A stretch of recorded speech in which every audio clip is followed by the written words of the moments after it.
जरा सोचिए, एक एमएनसी अपने इंडस्ट्रियल इक्विपमेंट को अमेरिका में डिजाइन कर सकती है, उसके पार्ट्स चीन में बनवा सकती है क्योंकि वहां मैन्युफैक्चरिंग सस्ती है, और फिर उन्हें मेक्सिको या पूर्वी यूरोप में असेंबल करवा सकती है क्योंकि वो अमेरिका और यूरोप के बाजारों के करीब हैं।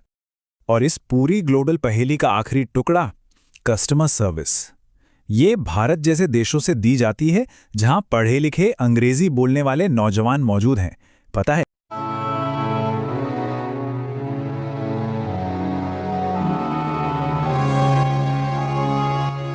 जरा एक ऐसी ताकत के बारे में सोचिए जिसने सिर्फ कुछ दशकों में हमारी दुनिया को पूरी तरह से बदल कर रख दिया है। हमारे बाजारों से लेकर हमारे काम करने के तरीके तक, सब कुछ। ये ताकत है वैश्वीकरण, और ये जितना सीधा दिखता है उससे कहीं ज्यादा पेचीदा है।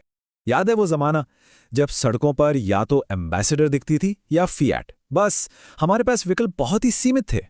लेकिन आज तो कहानी बिल्कुल ही अलग है। आज हमारे बाजारों में दुनिया की लगभग हर बड़ी कंपनी की गाड़ियां मौजूद हैं। तो सवाल ये उठता है कि आखिर इस जबरदस्त बदलाव के पीछे कौन सी ताकत काम कर रही है और इसने हमारी जिंदगी पर कैसा असर डाला है। तो ठीक है, चलिए इसे गहराई से समझते हैं। हम शुरू करेंगे उस विकल्पों की दुनिया से जो आज हमारे सामने हैं। फिर हम पर्दे के पीछे झांकेंगे और देखेंगे कि कोई एक चीज असल में पूरी दुनिया में बनती कैसे है।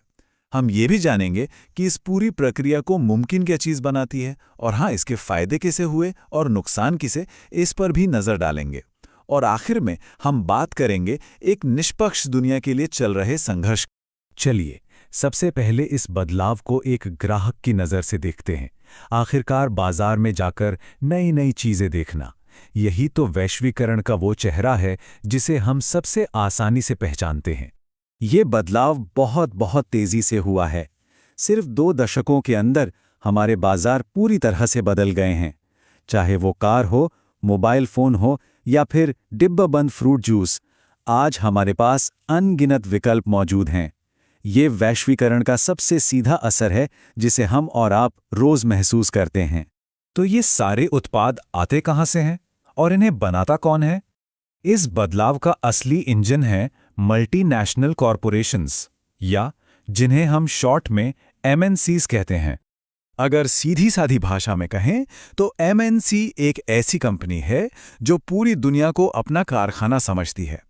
वो अपना प्रोडक्शन वहां करती है जहां उसे सबसे सस्ता लेबर, कच्चा माल और दूसरे संसाधन मिले, ताकि लागत कम से कम हो और मुनाफा ज्यादा से ज्यादा। ये दिखाता है कि आज प्रोडक्शन कितना बिखरा हुआ है। जरा सोचिए, एक एमएनसी अपने इंडस्ट्रियल इक्विपमेंट को अमेरिका में डिजाइन कर सकती है, उसके पार्ट्स चीन में बनवा सकती है क्योंकि वहां मैन्युफैक्चरिंग सस्ती है, और फिर उन्हें मेक्सिको या पूर्वी यूरोप में असेंबल करवा सकती है क्योंकि वो अमेरिका और यूरोप के बाजारों के करीब हैं। और इस पूरी ग्लोबल पहेली का आखिरी टुकड़ा, कस्टमर सर्विस, ये भारत जैसे देशों से दी जाती है जहां पढ़े लिखे अंग्रेजी बोलने वाले नौजवान मौजूद हैं। पता है, इस पूरी प्रक्रिया से एमएनसी अपनी लागत का 50 से 60% तक बचा लेती है। लेकिन सवाल यह है कि देशों का इस तरह आपस में जुड़ना, ये सब मुमकिन कैसे हुआ? इसके पीछे 2 मुख्य वजहें हैं। पहली चीज है टेक्नोलॉजी। पिछले 50 सालों में ट्रांसपोर्टेशन टेक्नोलॉजी में जबरदस्त सुधार हुआ है। बड़े बड़े कंटेनर्स, तेज जहाज और हवाई जहाज़ों ने लंबी दूरी तक माल भेजना सस्ता और तेज कर दिया है। और इंटरनेट ने तो जैसे दुनिया को एक कमरे में ही समेट दिया है।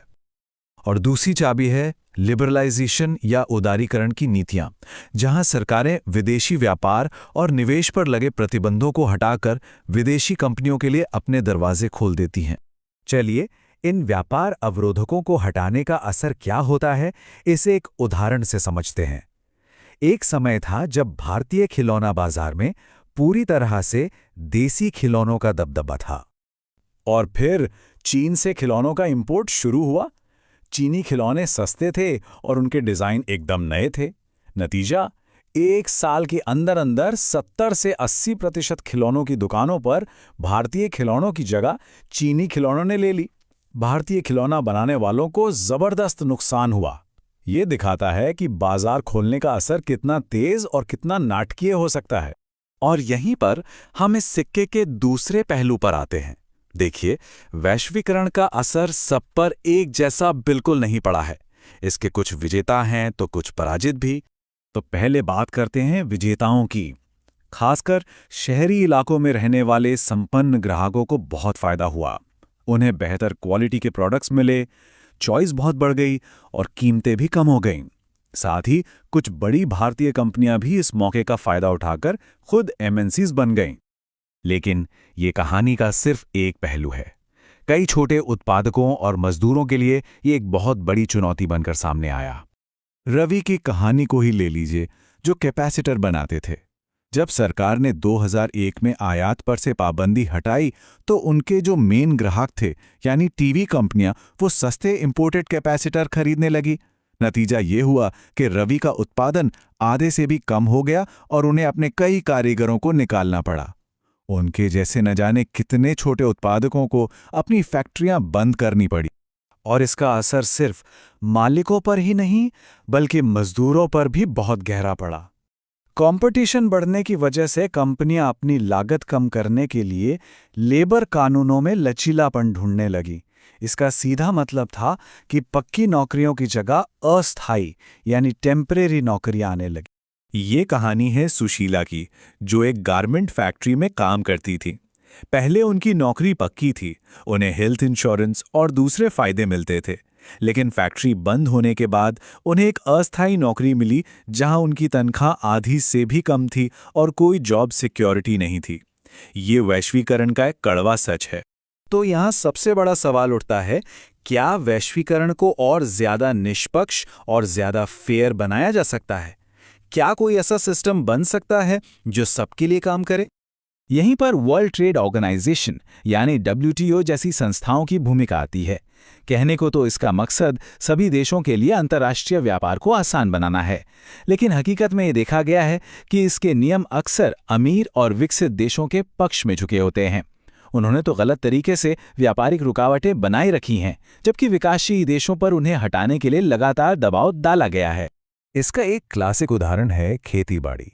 अमेरिका जैसे विकसित देश अपने किसानों को अरबों डॉलर की सब्सिडी देते हैं। इस वजह से वो अपनी फसल को दुनिया के बाजारों में बहुत ही कम कीमत पर बेच पाते हैं, जिससे विकासशील देशों के किसानों को भारी नुकसान उठाना पड़ता है।